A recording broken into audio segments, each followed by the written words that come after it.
Hello. Hello aunty, আমি বিশাখা বলছি। হ্যাঁ বলো। আপনার জন্য একটা দারুণ খুশির খবর আছে। তার আগে বলুন, আমাকে কি গিফট দেবেন? সেটা ডিপেন্ড করছে খবরটা শুনে আমি কতটা খুশি হচ্ছি তার উপরে। আরে বাবা, এই মুহূর্তে এর থেকে খুশির খবর আর হতে পারে না। কেন, কি হয়েছে? শুনুন না, শুনুন না, সকাল থেকে তো বাড়িতে দারুণ হইচই। দুষ্টু আজকে পরীক্ষা দিতে যাবে বলেছে।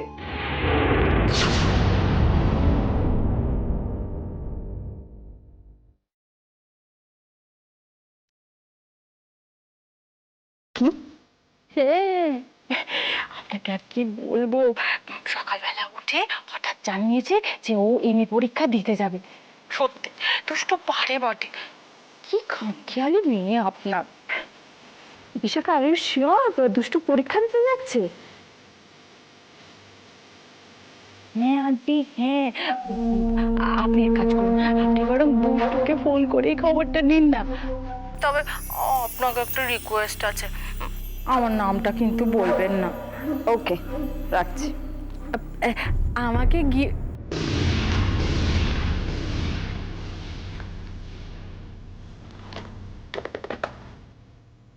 কেটে দিল।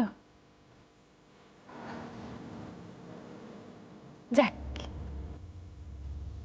আমি তো লিডার। কেমন বাড়ি শুদ্ধ লোককে নাকে দড়ি দিয়ে ঘোরাচ্ছি। গাছেরও খাবো, পালারও কুড়বো।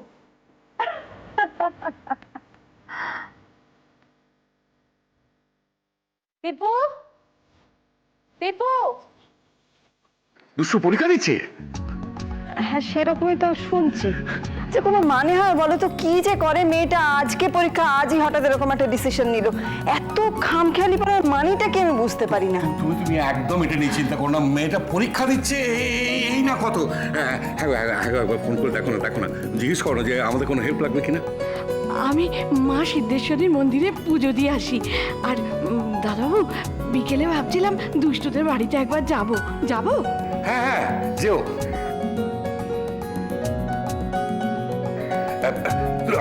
আমার ফোনটা দাও।